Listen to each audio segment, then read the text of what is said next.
2017년 7월 12일 강장규 씨는 그날을 또렷이 기억합니다. 누군가에게 줄곧 뒤를 밟히는 기분이었다는 겁니다. 앞에 주차장에다가 차를 대고 이제 우리 행동을 주시하더라고요.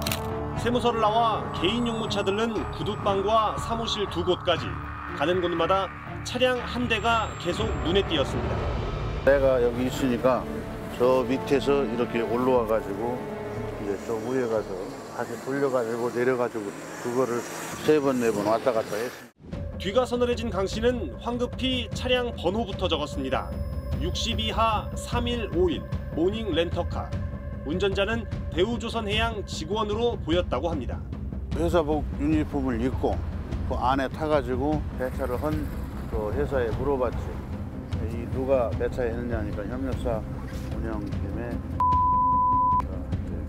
강 씨는 업계 2위인 대우조선해양에 인력을 공급하던 하청업체 대표였습니다. 스트레이트는 당시 문제의 차량을 배차받았다는 직원과 어렵게 연락이 닿았습니다. 그런 적 없는데? 뭔가 잘못하신 것 같은데? 전혀 그럼 강정 대표를 만나신 적이 없다. 대우조선해양 측은 우리가 쓰는 업무용 렌터카가 맞다고 확인했습니다. 다만 좁은 거제 지역에서 우연히 만나는 것은 아주 흔한 일이라며 강 씨가 어디서 무엇을 하는지 관심을 가질 이유가 없다고 선을 그었습니다. 그러나 강 씨는 대우조선해양이 나를 감시하고 싶었을 거라며 의심을 풀지 못하고 있습니다. 지난 2001년부터 15년간 대우조선해양에 인력을 공급했던 강 씨. 차일피일 밀리던 대금은 어느덧 50억 원을 넘었습니다. 그래서 계약이 끝난 2016년 대우조선해양을 공정거래위원회에 신고했습니다. 한때 협력사 협의회장까지 지냈던 강 씨는 당시 신고로 대우조선해양 측에 미운털이 박혔을 거라고 말합니다. 저 사람이 수괴다. 수괴. 그래서 저 사람이 뭔가 일을 꾸밀 것 같다. 그러니까는 그 행동을 주시해봐라 해가지고 이제 저 회사에서. 공교롭게도 강 씨가 미행을 당했다는 2017년 7월은 일을 해주고도 돈을 못 받았다는 하청업체들이 대책위원회를 꾸려 목소리를 높이고 공정위가 대우조선해양을 본격 조사하던 때였습니다. 스트레이트는 대우조선해양에게 피해를 입었다는 다른 하청업체들을 만났습니다. 한 분씩 그 피해 금액이 어느 정도 되시는지 한번 말씀해 주실까요? 저는 15억 6천만 원. 전 77억입니다. 21억입니다. 인원을 공급하고 돈 받는 건데 인원을 공급했는데 돈 못 받는 그런 상황이죠. 용역 계산 용역이 있다. 23개 하청업체가 공정위에 신고한 피해 금액만 647억 원. 대형 조선소와 하청업체의 갑을 관계는 흔히 시수계약이라고 부르는 조선업계의 독특한 대금 산정 관행에서 분명히 드러납니다.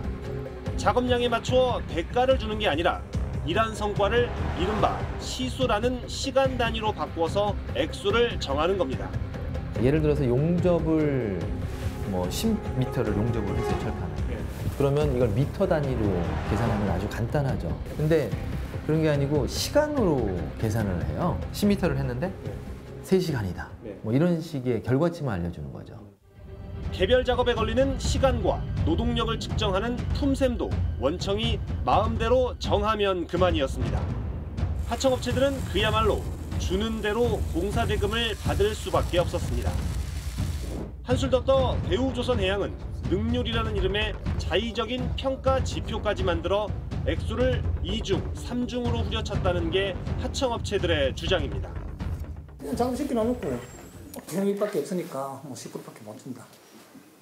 저희들이 평균으로 4년 동안 받은 게 능률이 70%가 채 안 됩니다. 능률을 100% 인정받는 협력업체는 있어요? 존재하긴 해요? 안 줍니다. 지급한 공사대금 일부를 다시 현금으로 내놓으라는 압박에도 시달렸습니다. 8천만 원이 더 왔어요. 이게 무슨 돈이냐 해가지고 해서 물어보니 그거는 그 위에 분을 줘야 되는 그런 돈이다. 다시 내가 받아야 되겠다. 왜 수상한 현금 뭉치가 윗분들에게 건네져야 하는 걸까? 당시 이 돈을 받았다는 대우조선해양의 전 임원은 오래된 일이라 기억이 나질 않는다며 답을 피했습니다. 업계 3위인 삼성중공업의 하청업체들도 원청의 횡포에서 자유롭지 않았습니다. 스트레이트가 입수한 어느 하청업체의 공사 대금 내역, 일한 시간, 이른바 시수는 630.5로 기록되어 있는데 받은 돈은 0원으로 표시되어 있습니다. 일은 했지만 단 한 푼도 못 받았다는 뜻입니다. 이런 공짜 노동이 2014년 2월 이후 24차례나 됩니다. 뭐 10명이 들어가서 일주일 동안 일을 했는데 돈 안 주냐?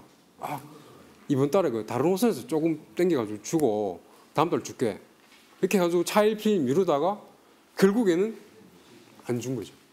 심지어 계약서도 안 쓰고 일부터 시킨 정황도 드러났습니다.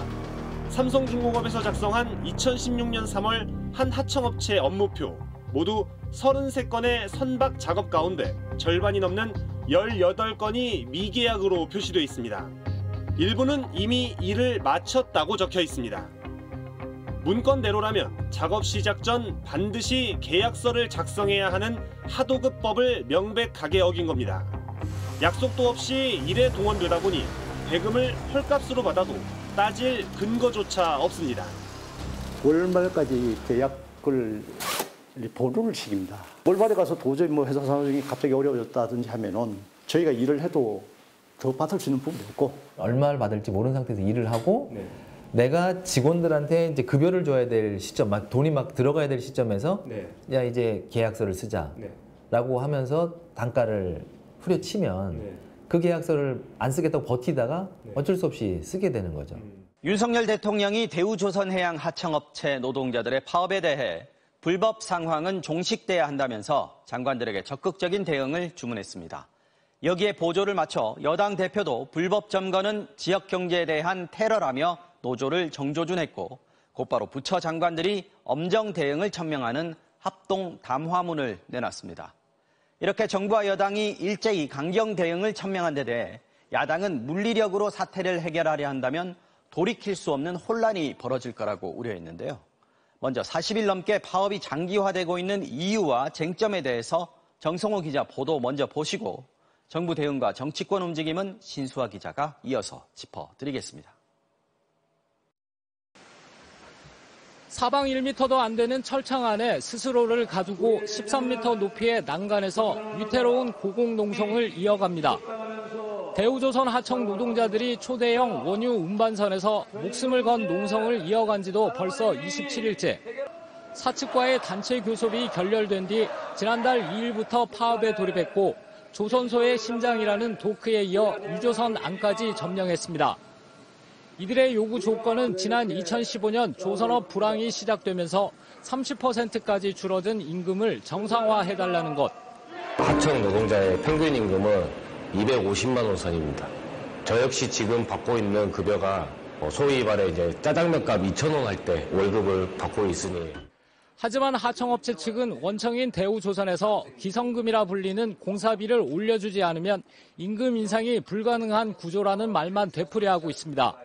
2021년 평균 한 220시간, 230시간밖에 안 됐어요. 이미 근무 시간 자체가 5분의 3밖에 안 되는데.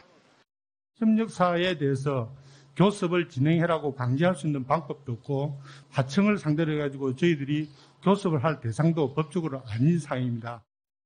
점거 농성으로 인한 피해액이 7천억 원을 넘을 것으로 추산되면서 하청 노동자들의 파업은 노노 갈등 양상으로까지 번지고 있습니다. 여기에 법원이 지난주 하청 노동자들에게 도크 점거를 풀라고 결정했고 정부의 압박도 거세지고 있습니다. 급기야 오늘 내일 이틀 동안 조선소 내 야간 작업도 중지됐습니다. 다행히 대우조선 노화사, 하청업체 노화사가 참여하는 사자 간담회가 지난 15일부터 시작돼 대화를 이어가고 있습니다. 여름 휴가가 시작되는 23일 전까지가 협상의 마지노선으로 점쳐지고 있습니다. 이런 가운데 금속노조는 오는 20일 대우조선 앞에서 총파업 출정을 예고했고 40여 개 시민사회단체들은 오는 23일 파업 지지 희망 버스를 운행할 계획입니다. MBC 뉴스 정성호입니다. 이번 대우조선해양 사태는 한국조선업의 고질적인 문제에서 비롯됐습니다. 지난 몇 년 동안 계속된 불황 때 하청업체들이 줄줄이 쓰러지고 노동자들의 삶이 무너졌습니다. 그 사이 한국조선업의 생태계도 무너졌습니다. 어떻게 해결해야 할까요? 김윤미 기자가 보도합니다. 2015년 대우조선해양은 겉보기에는 가장 잘 나가는 조선 기업이었습니다. 전 세계 수주량 1위였지만 자금이 돌지 않았습니다. 불황이 닥치면서 선주들에게 돈을 받지 못했고 해양 플랜트 사업까지 실패하면서 그해 5조 원의 적자를 냈습니다. 결국 산업은행이 4조 2천억 원을 긴급 투입했습니다. 긴 불황 끝에 코로나가 끝나면서 작년부터 다시 선박 주문이 밀려들기 시작했습니다. 하지만 그 사이 하청 업체들이 무너졌습니다. 매년 10개가 넘는 하청 업체들이 폐업하고 있고 그 자리를 다른 하청 업체들이 채웁니다. 대우조선해양은 하청 업체들을 쥐어짜고 원가보다도 적은 돈을 주다가 재작년 공정위에 적발됐습니다. 검찰에 고발되고 150억 원의 과징금을 부과받았습니다. 조선업에서 사람이 떠나는 이유는 임금이 타 제조업이나 타 산업 분야에 비해서 많이 낮아 있어요. 두 번째는 사람들이 이 산업의 비전이 강해 보이지 않는 거죠. 하청 노동자들의 삶은 더 크게 무너졌습니다. 실질 임금은 한창 때보다 30%나 줄었습니다. 조선 강국이라던 한국 조선업의 생태계가 바닥부터 무너진 겁니다. 지금의 대우조선은 모든 고통을 하청 노동자들의 희생으로만 극복할 수 있다고 이야기하는 괴물이 되었습니다. 하지만 정부와 여당은 이런 구조는 말하지 않고 하청 노동자들의 파업만 문제 삼고 있습니다. 120명이 10만 명의 생계를 막고 있는 매우 비정상적인 상황입니다.